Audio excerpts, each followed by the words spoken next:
Hello everyone, it's me Midwinter. Today we're going to review the Spring Edition second half event overview for Heaven Barrel. This is my second video of Heaven Barrel in my channel, so let's get right into it.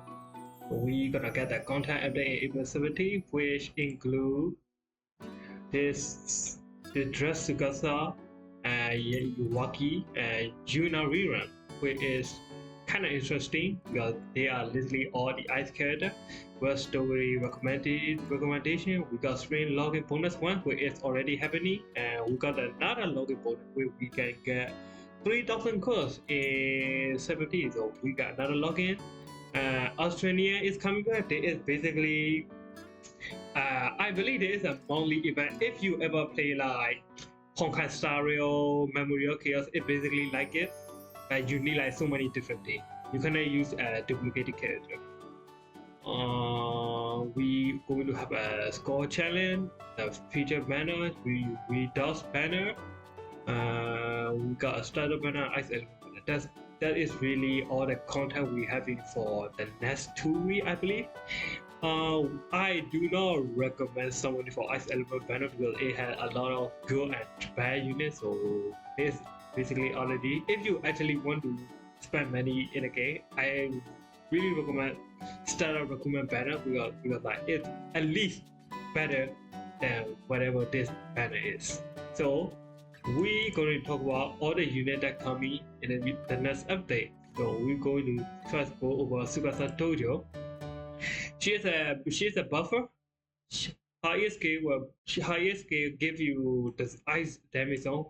Which increase your ice damage by 80%, and she give all the party crit rate by 100%, ice crit rate by 100%, and ice crit damage by 100%.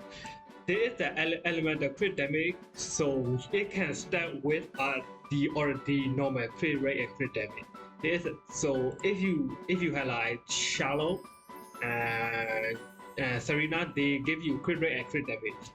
They can start that crit damage with this elemental crit damage. However, you cannot start this elemental crit damage 2 times because like it is an individual buff, or how should I say, it is a turn-based buff, so you cannot stack like the normal buff you usually do. So but I think it's pretty okay because like the crit damage is 90% and she already gave you ice damage for 80%, which is kind of insane actually. Her skill also have 3 turn frontline at the top by 160%. Not only she giving you 80% and 90% ice crit damage and 80% ice damage, he also give you 160% or 130% depending on your status. Give you 3 turn ice attack by 160%. She is actually pretty good for ice teams. I still debate the actual pull her or not, so we will see about it. So her limit break 0 is recover 3 SP whenever her teammate recover her SP. So when a teammate give her SP, she gain additional SP. And her limit break will recover every skill point every time when she is in front.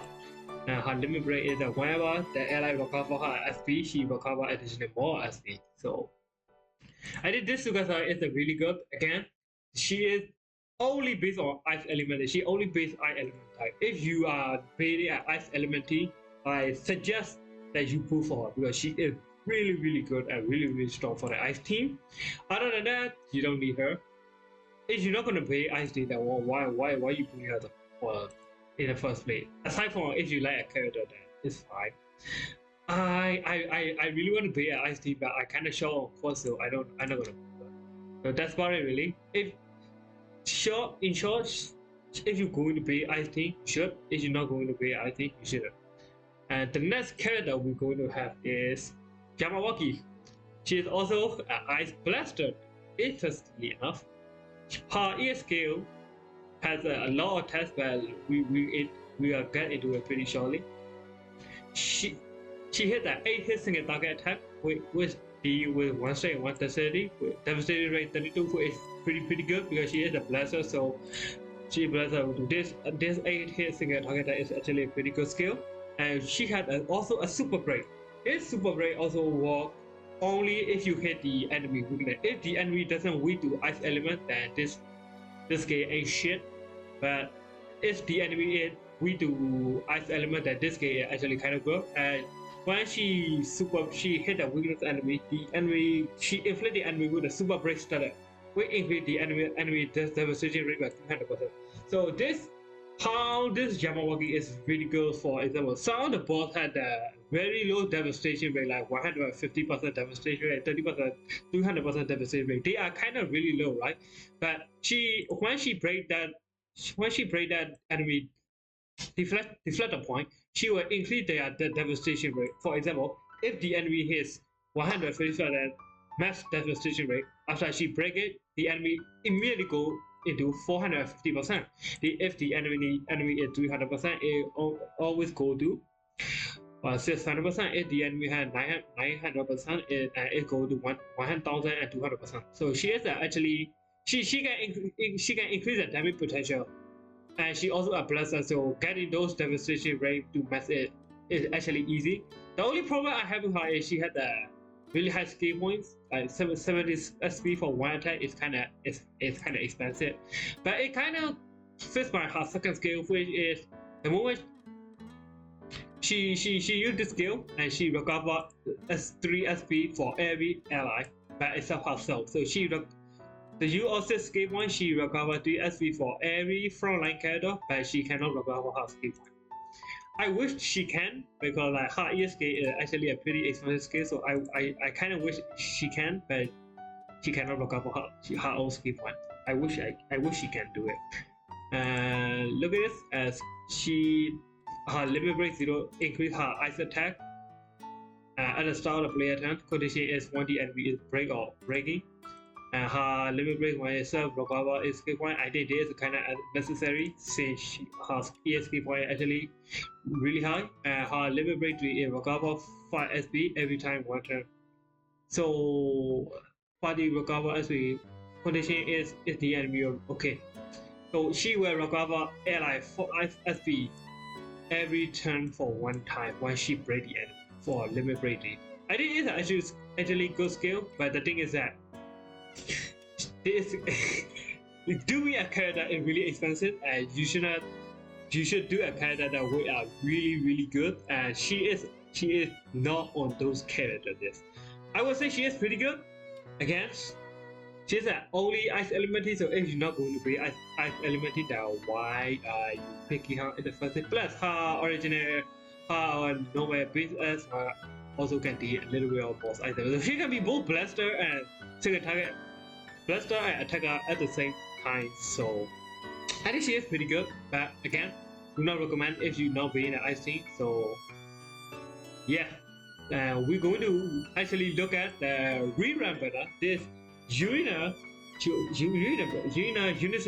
banner. So she is already out for like at least 4 or 5 months ago, and she is mid at the time because like she doesn't have a lot of unit, because Yuna is only good when you have a lot of unit to be around her. So these 2 units are really good with Yuna.